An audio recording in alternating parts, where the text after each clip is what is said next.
So pretty much most of the footage you're going to see in this is going to be in the single player mode. That's because my friends either can't or aren't cool enough to join in with me in the game's frenetic 4-player co-op. But that's neither here nor there. What is, however, is that I learned during research of this episode, this was made by 3 people. And that's pretty crazy, so join me for a closer look.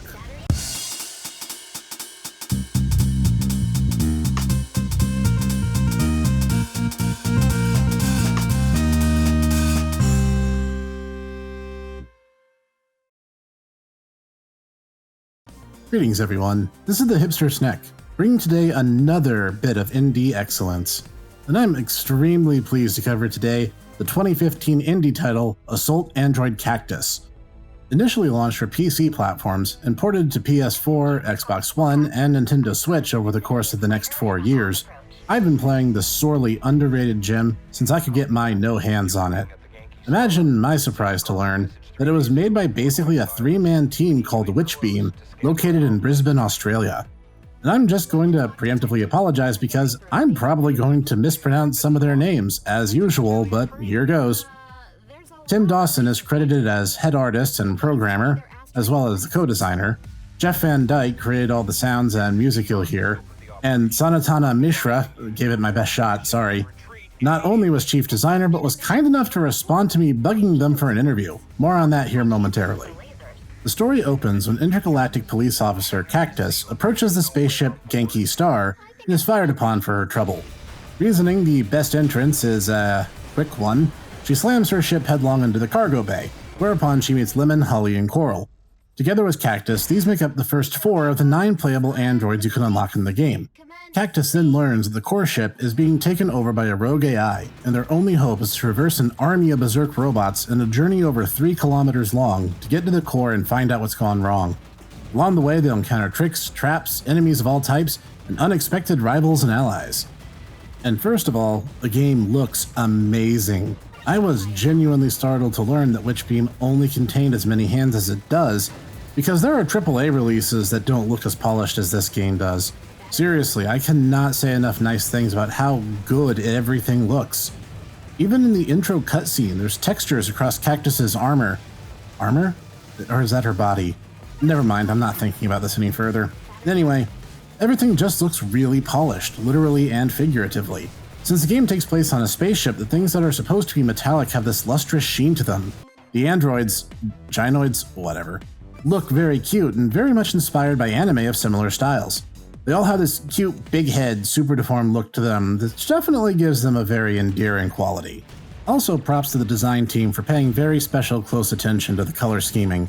I really like that Holly, for instance, has green armor but red hair like the plant. That's actually incredibly clever, and that goes a long way in my book. And the sound design is out of this world. I adore the OST in this game. It has a really up-tempo, kind of aggressive rock techno fusion thing going on. Honestly, I wish I knew more about music because the soundtrack in this game is so good and I just lack the words sometimes. It's precisely the sort of thing that cute android girls shooting up evil robots should rightfully be set to.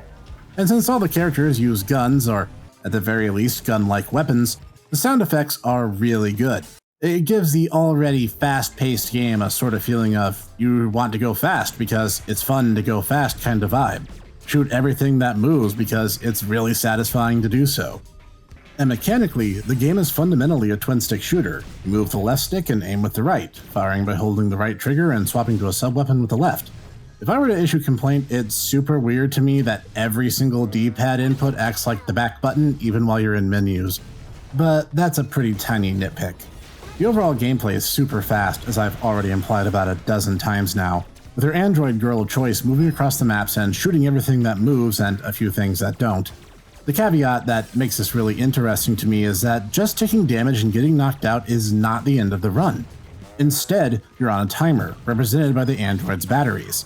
So as long as you have energy, you can get back up again and resume the level from wherever it was you got knocked down.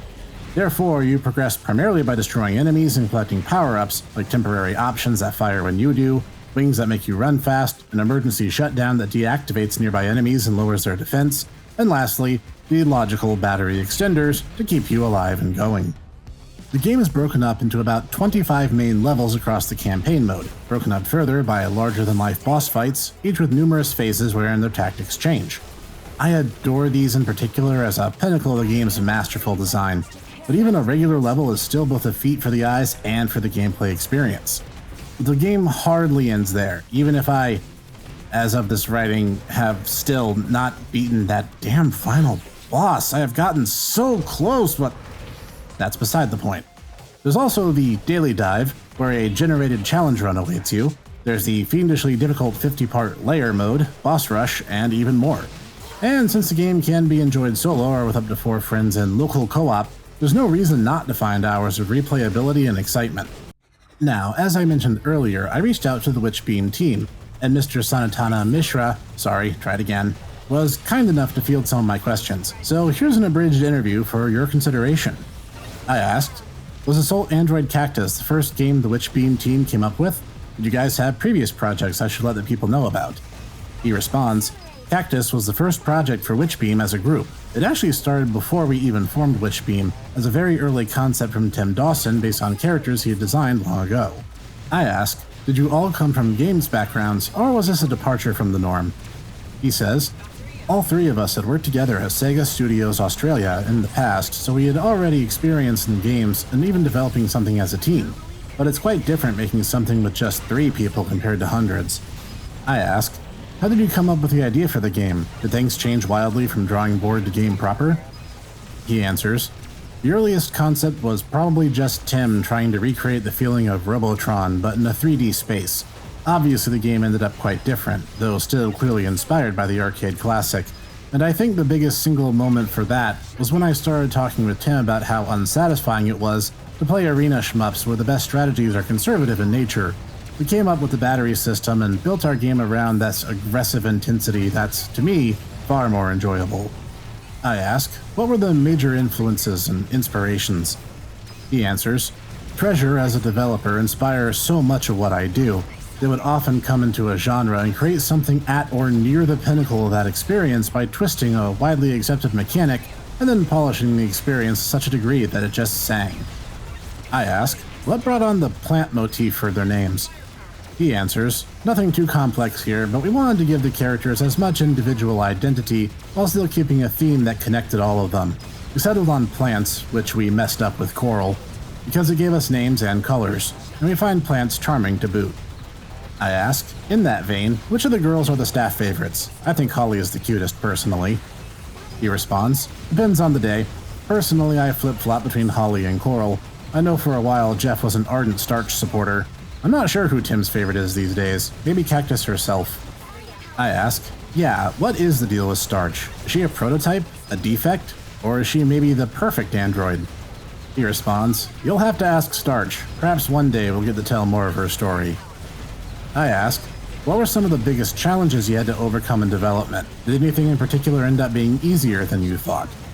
He responds, absolutely nothing was easier than we thought, but quite a few things ended up a lot harder. The biggest challenge for us was trying to make a game of this magnitude and polish with such a small team, which is why it took us so very long and nearly burned us all out, plus all the usual issues in trying to market and promote an obscure indie title. I ask, how long was the development period, concept to game, if I can ask that? He responds, that depends on which version you mean, as we released the game on PC initially after about 3.5 years of full-time development, but continued to work on it for some time after that, adding a ton of new stuff to the game with the Plus mode update last year.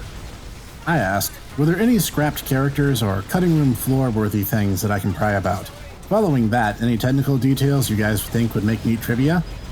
He responds, we cut more than a few things because we either couldn't get them to work the way we wanted to, or they didn't actually improve the game at all. For example, we had a grenade launcher weapon, and for a while, a 3-shot assault rifle that just felt very unnecessary. There was one level idea I'm sad I could never nail the design for, and that was one where you could press switches on the ground to rearrange the layout of the environment, but it just never felt enjoyable. Random technical detail. On PC, we interpolate the position of the characters and use a predictive system with correction built in to ensure that they move in the smoothest and most responsive way possible when playing at frame rates greater than 60 FPS. This is necessary because the actual position is based on the physics, which is calculated on a fixed tick, and would look jittery at 100+ Hz displays normally. I ask, any whispers about a Cactus 2 floating around? He answers, it's not in development right now, but in recent years we have come up with some great designs for it. It's tricky because the way we made Cactus is unsustainable, really, and a sequel is something we all want to make, but it will have to wait for now. I ask, what were the initial reviews like when the game first went live? The good? The bad? He responds, they were pretty good, although I must admit it hurt to get some very poor reviews in the PC space. It seemed to connect a lot more often with reviewers in the console space, and that's reflected if you look at the review scores in aggregate. We used to read and watch pretty much everything to do with Cactus, and when something feels like it's almost a physical part of your body, it can be a very intense experience to have people rip it apart. I ask, I see you have a new game in development. Would you like to say anything about Unpacking? He answers, well, I'm not actively developing Unpacking. We sort of split the team up a bit at the moment as I was taking a break for personal reasons when development spun up on that project. But I will say it's very special. Tim, Ren, and Jeff are making something that doesn't have any direct parallels in games, and that's exciting. Doubly so when you see the reactions people have to even a simple GIF, because I think the concept of unpacking a home is so universal, but everyone has different ideas on how to do it. I've also just announced our second project, which has a working title of Foolproof. It's a gleeful puzzle game about guiding garden sprites to save their friends on Sky Islands. Hopefully I can share more about that soon. And finally I ask, anything you want to tell the people at home watching? He answers, thanks for all your support everyone. We can't make games if there aren't people to play them, so I hope you enjoy our creations. If you haven't checked out Cactus yet, there's a demo on Steam, so go blow up some robots. Well, you heard the man. Get to playing. I mean, really, my sole complaint about Assault Android Cactus is that it ends, and I'm not super great at it. But this game definitely deserves to be talked about so much more than it has been up to this point. There's no reason not to give it a whirl, so pick it up today. Both game and soundtrack are available at very reasonable costs on your preferred platform of choice. I adore everything about Assault Android Cactus, and it was an honor that the dev team took time out to talk to me and sharing all this with you guys at home. You owe it to yourselves to get it for yourselves, and that's the final word on this bit of N-D-X-Cellence. This has been the Android Snek. If you liked today's video, be sure to tap the like button so I know. For more like this each week, hit the subscribe and bell icons too. Leave a comment down below telling me who your favorite Android is. I'd be curious to know. And for more like this, you can head over to the Tomodachi Bros Podbean and YouTube, where I join with my closest Tomo Bros in order to talk anime, movies, and more.